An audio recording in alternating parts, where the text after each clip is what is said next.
Buenas tardes. As you can see, it's a beautiful Sunday afternoon at my brand new estate. Oh, brand new, you ask? Why brand new?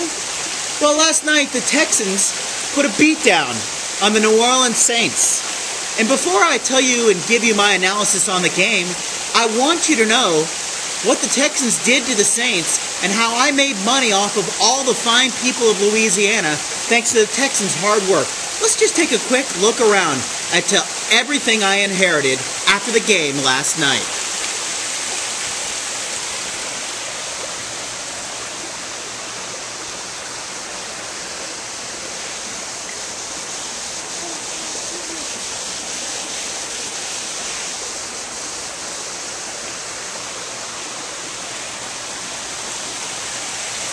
I mean, look at this. I've got waterfalls. I've got a 5-car garage back here. I mean, these people were so desperate, they even gave me their kids. Look at this. I got 3 kids off of the Texans taking apart the Saints. Are you kids happy? Yes! See? They were ready to get away from these New Orleans Saints fans too and be here in Houston, Texas, where we know how to play football. Now, let's talk about this unbelievable beatdown the Texans put on the Saints. What more can you say about this offensive juggernaut? The offensive line opening up holes pretty much all night long.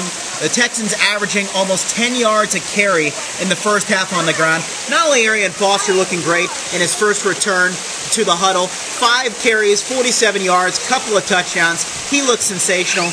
And then Ben Tate in his first action with the Texans, also dynamic. Showed a lot of moves, showed great explosion, showed ability out of the backfield with the ball, showed ability between the tackles. The only question with Tate is, can he stay healthy? If he can, he's an obvious great compliment to Arian Foster for the Texans. Still some questions on the defensive side of the ball. Obviously, without Jonathan Joseph out there, you got issues at cornerback. We saw Kareem Jackson get burned deep down the field. We saw Jason Allen give up a fly pattern for close to a touchdown when he probably thought he had safety help, but you can't let a guy run by you. And Allen's got the speed to stay with those guys. That was just a mental error on his part. Obviously, Antonio Smith and Connor Barwin with a fantastic stunt that led to the first turnover on the Saints drive. And I think that's what you're going to see a lot from the Texans this year. They're not going to be a great yardage defense, but if they can not give up the big play, force teams down the field, give themselves a chance to make the big play and turn the other team over. You saw what happened last night. That was not a fluke. That was not a bad team.